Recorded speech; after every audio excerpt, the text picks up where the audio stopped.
Pour la première fois depuis près de 2000 ans, Jérusalem est enfin prête à entamer la construction du troisième temple.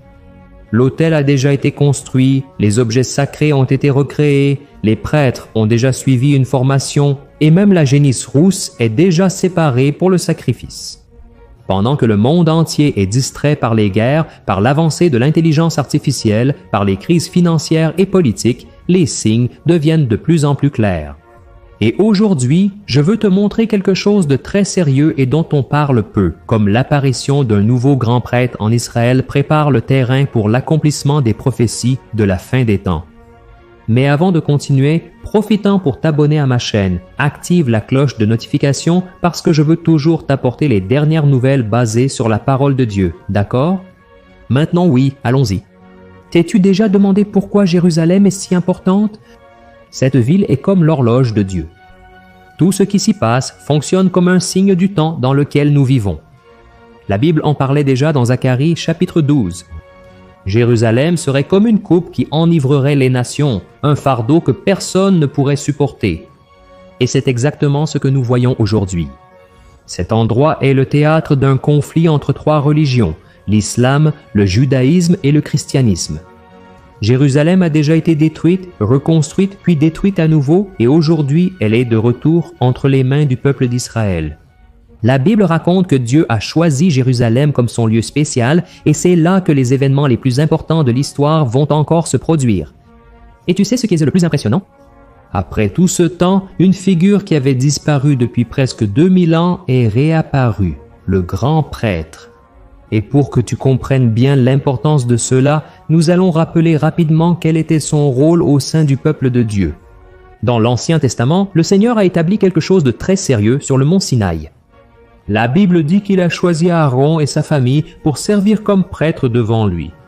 Et parmi tous les prêtres, il y avait le grand prêtre qui avait vraiment un rôle très spécial. Il était le seul à pouvoir se présenter devant la présence de Dieu dans le Saint des Saints. Une fois par an, le jour de l'expiation, cet homme traversait le voile et entrait dans l'endroit le plus sacré du temple pour offrir le sang d'un sacrifice pour les péchés de tout le peuple. Personne ne pouvait faire cela à sa place, ni les rois, ni les prophètes. Et même les vêtements qu'il portait avaient une signification très profonde. Sur sa poitrine, il portait les noms des 12 tribus d'Israël, représentant tout le peuple devant le Seigneur. Et sur son front, il portait une plaque d'or avec les mots « Sainteté au Seigneur ». Chaque détail de son ministère indiquait quelque chose de bien plus grand qui se réaliserait à l'avenir, le plan de Dieu pour le salut de l'humanité par l'intermédiaire du Christ. Mais ce système de sacrifice que Dieu avait établi a fonctionné pendant plus de 1400 ans jusqu'à ce qu'il soit interrompu de façon tragique. En l'an 70 après Jésus-Christ, les soldats romains ont envahi Jérusalem et ont complètement incendié le temple. Toute cette guerre a détruit les murailles, ne laissant qu'une partie d'entre elles, connue aujourd'hui sous le nom de mur des lamentations. Le feu a détruit le sanctuaire et le sang du prêtre a coulé sur le sol de l'atrium. Et ce qui est intéressant, c'est que le prophète Osée avait déjà averti que cela arriverait. Regarde ce qui est écrit dans Osée chapitre 3, versets 4 et 5. Le peuple d'Israël vivra de nombreux jours sans roi, sans prince, sans sacrifice, sans colonne sacrée, sans vêtements sacerdotal et sans idole familiale. Et c'est exactement ce qui s'est passé. Pendant près de 2000 ans, le monde n'a plus vu aucun grand prêtre légitime entrer dans le Saint des Saints. Jamais dans toute l'histoire il n'y a eu un intervalle aussi long de silence dans le plan de Dieu. Mais malgré cela, pendant tout ce temps, Dieu a continué à veiller sur chaque détail. La lignée sacerdotale n'a pas disparu. Et jusqu'à aujourd'hui, le nom de famille, qui en hébreu signifie prêtre, est une preuve vivante que Dieu a préservé les descendants d'Aaron.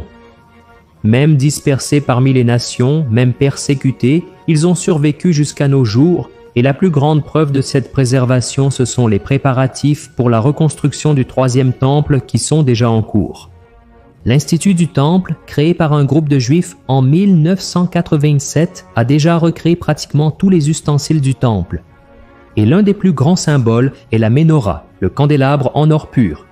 Elle pèse plus de 45 kilos et a coûté plus de 3 millions de dollars. Cette pièce a été fabriquée exactement comme Dieu l'a ordonné dans le livre de l'Exode et aujourd'hui elle est exposée tout près du mont du Temple. Mais ce n'est pas tout. Un par un, tous les objets que la Bible ordonne d'avoir dans le Temple ont été recréés. Les tables avec les pains, les fourchettes en argent, les bassins pour le sang, les instruments des Lévites, les trompettes, bref, tout, chaque détail a été fidèlement réalisé en suivant les instructions de la parole de Dieu. Et ce n'est pas tout. En 2018, ils ont consacré un autel de sacrifice construit correctement avec des pierres qui n'ont pas été taillées avec des outils en métal, comme l'exige précisément la loi de Moïse. Cet autel est déjà prêt à être transporté sur la montagne dès qu'il y aura l'autorisation. Et pendant la cérémonie, des prêtres habillés comme à l'époque ancienne ont déjà répété les rituels sacrés. Frère, ce n'est pas tout. En 2022, des génisses rousses sont nés, des animaux extrêmement rares qui sont indispensables pour la purification du temple, selon ce qui est écrit dans le livre des Nombres. Ces génisses sont élevés avec le plus grand soin sous une supervision rigoureuse, en attendant le moment opportun. Frère, pièce par pièce, tout est déjà en train d'être prêt, mais il manque encore quelque chose de très important, le grand prêtre lui-même, et c'est de lui que nous allons parler maintenant. Récemment, le Sanhédrin, ce conseil qui existait à l'époque biblique, a été réformé par un groupe de rabbins plus radicaux qui croient fermement à la construction du troisième temple. Même sans la reconnaissance officielle du judaïsme, ils ont pris une décision très importante. Ils ont officiellement nommé un grand prêtre pour le futur temple. Regardez ça, frères. Après tout ce temps, il y a maintenant un grand prêtre légitime en Israël. La personne choisie a été le rabbin, un descendant direct de la famille d'Aaron, comme l'exige la tradition biblique, et ce n'était pas un choix aléatoire. Tout d'abord, ils ont confirmé sa lignée grâce au registre rabbinique qui conserve ces informations depuis des siècles. Ensuite, la science a confirmé ce que la tradition disait déjà. Son acide désoxyribonucléique porte la marque génétique des descendants d'Aaron, mais il n'a pas été choisi uniquement pour cela, non. Cahan a passé des années à étudier les lois du temple et à s'entraîner aux anciens rituels, comme les sacrifices quotidiens et le service du jour de l'expiation. Et le plus impressionnant, c'est que les vêtements sacerdotaux sont déjà prêts. Le pectoral avec les 12 pierres précieuses, l'éphod, la tiare avec les mots « Sainteté au Seigneur », tout a été confectionné spécialement pour lui. Et aujourd'hui, quand il porte ses vêtements et réalise les entraînements, ceux qui assistent disent que c'est comme si l'histoire d'Israël était en train de se remettre en marche. Mais pourquoi cela est-il si important prophétiquement? Et la réponse se trouve dans Daniel chapitre 9, verset 27, qui contient l'une des prophéties les plus fortes sur la fin des temps. La Bible dit que l'Antéchrist conclura une alliance avec beaucoup pour une semaine, mais au milieu de cette semaine, il fera cesser les sacrifices et les offrandes. Maintenant, réfléchis avec moi à une chose. Pour qu'ils puissent interrompre les sacrifices, ils doivent être en train d'avoir lieu, n'est-ce pas? La prophétie elle-même révèle qu'avant la fin, le système des sacrifices juifs va recommencer à fonctionner, et c'est exactement ce qui commence déjà à se produire à Jérusalem. Et il y a plus. Dans 2 Thessaloniciens chapitre 2, verset 4, Paul a dit que l'Antéchrist s'assiera dans le temple de Dieu en se faisant passer pour Dieu. Cela ne peut pas être dans un temple symbolique ou spirituel. Il doit s'agir d'un temple physique construit à Jérusalem. Et cela peut même nous sembler étrange de penser que Dieu permettrait le retour des sacrifices puisque Jésus a déjà accompli tout ce qui était nécessaire sur la croix. Mais frères, ces sacrifices vont revenir parce que les Juifs ne reconnaissent pas Jésus comme le Messie, et tout cela va arriver non pas parce que Dieu en a de nouveaux besoins, mais parce que la Bible dit que cela arrivera avant la fin. Donc, ces sacrifices ne sont pas pour apporter le salut, parce que Jésus apporte le salut, mais c'est pour accomplir la prophétie, tu comprends? Et maintenant, avec tout cela déjà prêt, il ne manque plus que l'accès au mont du Temple. Aujourd'hui, cet endroit est contrôlé de façon assez complexe. La sécurité est assurée par Israël, mais un groupe islamique jordanien gère l'administration du mont. Les Juifs peuvent même visiter, mais à des horaires très restreints, et ils ont l'interdiction de prier ou de faire tout type de rituel là-bas. Mais ces dernières années, les choses ont commencé à changer. De plus en plus de Juifs montent jusqu'au mont et le nombre de visites a beaucoup augmenté. Pour résoudre cette impasse, 3 solutions sont possibles.